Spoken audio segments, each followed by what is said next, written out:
നമ്മുടെ ലക്ഷറി വാഹനങ്ങളെയും വേഗതയും കുറിച്ച് സംസാരിക്കുമ്പോൾ പലപ്പോഴും നമ്മൾ സുരക്ഷയെക്കുറിച്ചും നിയമങ്ങളെക്കുറിച്ചും മറന്നു പോകാറുണ്ട്.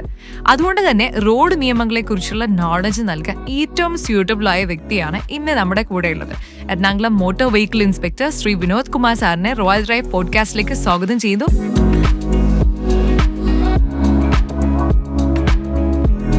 സാർ ഇപ്പോൾ എവിടെയാണ് വർക്ക് ചെയ്യുന്നത്? സാർ ഡീറ്റെയിൽസ് ഒന്ന് പറയാമോ? ഞാനിപ്പോൾ Ernakulam regional transport office enforcement വിങ്ങിലാണ് വർക്ക് ചെയ്യുന്നത്. കാക്കനാടാണ് ഓഫീസ് വരുന്നത്. സാർ ഇപ്പോൾ ഡിപ്പാർട്ട്മെന്റിൽ വരുന്നതിന് മുന്നേ എന്തായിരുന്നു ചെയ്തുകൊണ്ടിരുന്നത്? ഞാൻ 2006 മോട്ടോർ വെഹിക്കിൾസ് ഡിപ്പാർട്ട്മെൻറ്റിൽ വന്നത്. അതിന് മുന്നേ കോളേജിൽ പഠിപ്പിച്ചുകൊണ്ടിരിക്കുകയായിരുന്നു. ഇവിടെ എറണാകുളം ജില്ലയിലെ 2 കോളേജിൽ പഠിപ്പിച്ചിട്ടുണ്ട്. ഒന്ന് model engineering college, government model engineering college Thrikkakara. അവിടെ മെക്കാനിക്കൽ ഡിപ്പാർട്ട്മെൻറ്റ് ഗസ്റ്റ് ലെക്ചറായിട്ട് 1 കൊല്ലം വർക്ക് ചെയ്തിട്ടുണ്ട്.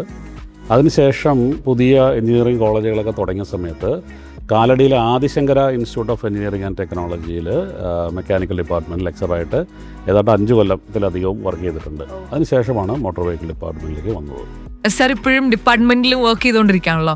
അപ്പോൾ എന്തെങ്കിലും വേറെ ആക്ടിവിറ്റീസ് എന്തെങ്കിലും ചെയ്യാറുണ്ടോ? അതായത് എന്തെങ്കിലും പഠിക്കാൻ പോവേ അങ്ങനെ എന്തെങ്കിലുമൊക്കെ?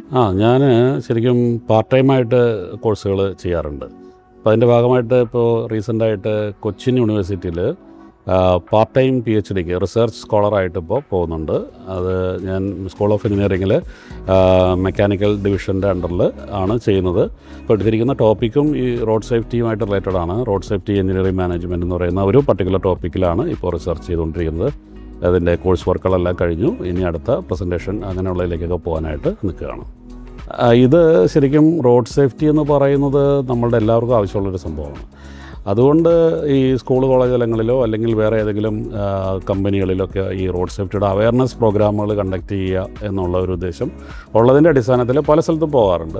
എല്ലാ ഒന്നരാഴ്ച കൂടുമ്പോഴൊക്കെ എറൗണ്ട് ഒരു 1000 അത്രയും ക്രൗഡ് ആളുകളെ വെച്ചുകൊണ്ട് സ്കൂൾ കോളേജുകളുടെയൊക്കെ ഓഡിറ്റോറിയംസ് നമ്മൾ പറഞ്ഞ് അറേഞ്ച് ചെയ്തിട്ട് അവിടേക്ക് വരുത്തി ക്ലാസ്സുകൾ എടുക്കുന്നൊരു ശീലമുണ്ട്. അപ്പോൾ അത് മിക്കവാറും ഏതാണ്ട് ഒരു 50,000-60,000 പേരോളം ഇപ്പോൾ ഈ കഴിഞ്ഞ ഒരു 1.5 കൊല്ലത്തിനുള്ളിൽ തന്നെ എറണാകുളം ബേസ് ചെയ്തിട്ട് RTO എൻഫോഴ്സ്മെൻറ്റിൻ്റെയും RTO ഓഫീസിൻ്റെയൊക്കെ നേതൃത്വത്തിൽ നടത്തിയിട്ടുണ്ട്.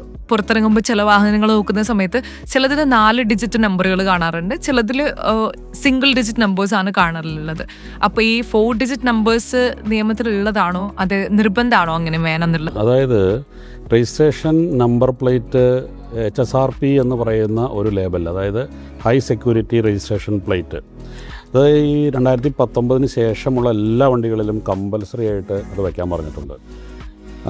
ആ പ്ലേറ്റിൻ്റെ പ്രത്യേകത തന്നെ എല്ലാ വാഹനങ്ങളിലും ഒരു യുണീക്ക് നമ്പർ പോലെ വരും. അതായത് ഫോണ്ട് സൈസ് ആണെങ്കിലും ഫോണ്ട് ലൈനിൻ്റെ തിക്നെസ് ആണെങ്കിലും ലൈൻ സ്പേസിങ്, ഓരോ ആൽഫബറ്റ്സിൻ്റെ സ്പേസിങ് ആണെങ്കിലും എല്ലാം ഒരേപോലെ തന്നെ വരും. അപ്പോൾ അതിന് ഓരോ കാറിന് വേറെ മോട്ടോർ സൈക്കിളിന് വേറെ എന്നുള്ള രീതിയിലുള്ള ഡയമെൻഷൻസ് ഉണ്ട്. അതെല്ലാം മോട്ടോർ വെഹിക്കിൾസ് റൂൾസിലൊക്കെ പറയുന്നുണ്ട് വ്യക്തമായിട്ട്. അപ്പോൾ അതിന് ബേസ് ചെയ്തിട്ട് നമ്പർ പ്ലേറ്റുകൾ എല്ലാ ഡീലർഷിപ്പുകളിൽ നിന്നും വച്ചിട്ടേ വാഹനം കൊടുക്കാവൂ കസ്റ്റമർക്ക് എന്നുള്ള റൂളാണ് ശരിക്കുള്ളത്. അതായത് നമ്മളൊരു പുതിയ വണ്ടി എടുത്തു എന്ന് വിചാരിക്കുക. ആ പുതിയ വണ്ടി എടുത്തു കഴിഞ്ഞാൽ ഓർഡിനറി നമ്പർ പ്ലേറ്റ് ആണ് ഉദ്ദേശിക്കുന്നത്, ഓർഡിനറി നമ്പറാണ് ആ ഉടമസ്ഥൻ ഉദ്ദേശിക്കുന്നതെങ്കിൽ ഡീലർഷിപ്പിൽ നിന്ന് വണ്ടി ഡെലിവറി എടുക്കുമ്പോൾ തന്നെ അദ്ദേഹത്തിന് ഈ നമ്പർ വെച്ചിട്ടേ ഡീലർ കൊടുക്കാവൂ. അത് റിവറ്റഡ് നമ്പറായിരിക്കും. അതിൻ്റെ പ്രത്യേകത HSRPയുടെ പ്രത്യേകത ഒരുപാടുണ്ട്. അപ്പോൾ അത് കണ്ടാൽ ആ ഡീലർഷിപ്പിൽ നിന്ന് കൊടുക്കുന്ന എല്ലാ വണ്ടിക്കും ഒരേപോലത്തെ നമ്പറായിരിക്കും വരിക. അതിനകത്ത് ഈ ഡിജിറ്റുകളുടെ എണ്ണം, ഇപ്പോൾ നമ്പർ 1 വരുന്ന ആളുകൾ, പണ്ടൊക്കെ ഉള്ള ആളുകൾ അങ്ങനെ നമ്പർ 1 ഉണ്ടെങ്കിൽ ആ 1 മാത്രം ഭയങ്കര വലുതാക്കിയൊക്കെ വയ്ക്കും, ബാക്കിയുള്ള നമ്പർ ഉണ്ടാവില്ല. അതായത് 0001 ഇപ്പോൾ ഉള്ള പുതിയ വണ്ടിയൊക്കെ കാണാൻ പറ്റും, പക്ഷേ അതൊന്നും ഉണ്ടാവില്ല. അപ്പോൾ അത് പണ്ടൊക്കെ RCയിൽ രജിസ്ട്രേഷൻ സർട്ടിഫിക്കറ്റിൽ എങ്ങനെയാണോ അത് പ്രദർശിപ്പിച്ചിരിക്കുന്നത് അതുപോലെ തന്നെ നമ്പർ പ്ലേറ്റിലും ഉണ്ടായിരിക്കണം എന്നാണ് റൂള്. അപ്പോൾ നമ്മളിപ്പോൾ നോക്കിക്കഴിഞ്ഞാൽ പരിവാഹനാണ് നമ്മുടെ വെബ്സൈറ്റ്. ആ പരിവാഹൻ വെബ്സൈറ്റിൽ ഏത് വണ്ടിയുടെ നമ്പർ സെർച്ച് ചെയ്താലും ഈ സിംഗിൾ ഡിജിറ്റോ ഡബിൾ ഡിജിറ്റോ ഒക്കെ ആയിക്കോട്ടെ, അതിന് 4 ഡിജിറ്റിലേക്ക് ആക്കിയിട്ട് വേണം അത് സെർച്ച് ചെയ്താൽ കിട്ടുള്ളൂ. അപ്പോൾ ആ രീതിയിലേക്കുള്ള മാറ്റം കൂടി സോഫ്റ്റ്വെയറിൽ ചെയ്തിട്ടുണ്ട്. അപ്പോൾ വെറുതെ 1 അടിച്ചാൽ വണ്ടിയുടെ ഡാറ്റ റിട്രീവ് ചെയ്ത് വരില്ല. അത് 0001 അടിച്ചാൽ തന്നെ ആ ഡാറ്റ റിട്രീവ് ചെയ്ത് വരുള്ളൂ.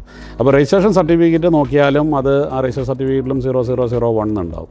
ഇനി പഴയ വണ്ടികളുടെ കാര്യത്തിൽ RC-യിൽ അവരുടെ RC-യിൽ എങ്ങനെയാണോ ആ രജിസ്ട്രേഷൻ നമ്പർ എഴുതിയിരിക്കുന്നത് അതുപോലെ എക്സിബിറ്റ് ചെയ്യുന്നതിൽ നിലവിൽ തെറ്റില്ല. പക്ഷേ എന്നാലും ബഹുമാനപ്പെട്ട ഹൈക്കോടതിയുടെ നിരീക്ഷണത്തിൽ എല്ലാ പഴയ വണ്ടികളിലും ഇനി രജിസ്ട്രേഷൻ പുതുക്കുന്ന സമയത്തൊക്കെ ആണെങ്കിൽ കൂടിയും HSRP പ്രൊവൈഡ് ചെയ്യണം, HSRP വയ്ക്കണം എന്ന് വരെ പറയുന്നുണ്ട്. അപ്പോൾ നമ്മളെപ്പോഴും പുതിയ നിയമത്തിലേക്ക് പോകുന്നതാണ് നല്ലത്. പബ്ലിക്കിന് എല്ലാവർക്കും ഉള്ളൊരു നിർദ്ദേശമാണ്. നമ്മളുടെ പഴയ വണ്ടിയാണെങ്കിലും ഈ HSRP നമ്പർ പ്ലേറ്റുകൾ ഡീലർഷിപ്പ് ആ വണ്ടി ഒരു മാരുതിയാണെന്ന് വിചാരിക്കുക, മാരുതിയുടെ ഡീലർഷിപ്പിൽ പറഞ്ഞു കഴിഞ്ഞാൽ അവരുടെ പർട്ടിക്കുലർ വെൻഡേഴ്സ് ഉണ്ടാവും. ആ വെൻഡേഴ്സിൻ്റെ കയ്യിൽ നിന്ന് അത് അവർ ഓർഡർ ചെയ്തിട്ട് നമുക്കത് വയ്ക്കാനായിട്ട് അവർ തന്നെ വെച്ച് തരും. നമ്മൾ അപ്രോച്ച് ചെയ്യാത്ത ബുദ്ധിമുട്ടാണ് പലർക്കും ഉണ്ടാകുന്നത്.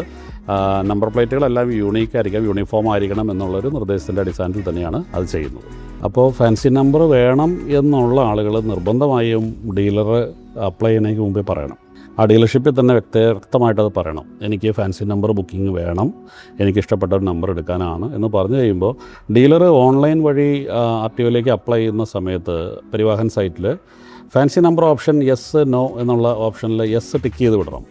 അങ്ങനെ ടിക്ക് ചെയ്ത് വിട്ട് കഴിഞ്ഞാൽ ആ വണ്ടിക്ക് ആപ്ലിക്കേഷൻ RTOയിൽ റിസീവ് ചെയ്താൽ കാർഡ് പേയ്മെൻ്റ് എല്ലാം പൂർണ്ണമായി കഴിഞ്ഞ് കഴിഞ്ഞാൽ ആപ്ലിക്കേഷൻ എല്ലാം കംപ്ലീറ്റ് ചെയ്ത് കഴിഞ്ഞാൽ അപ്പോൾ തന്നെ ഓട്ടോമാറ്റിക്കായിട്ട് ടെമ്പററി രജിസ്ട്രേഷൻ നമ്പർ ഇഷ്യൂ ചെയ്യാം.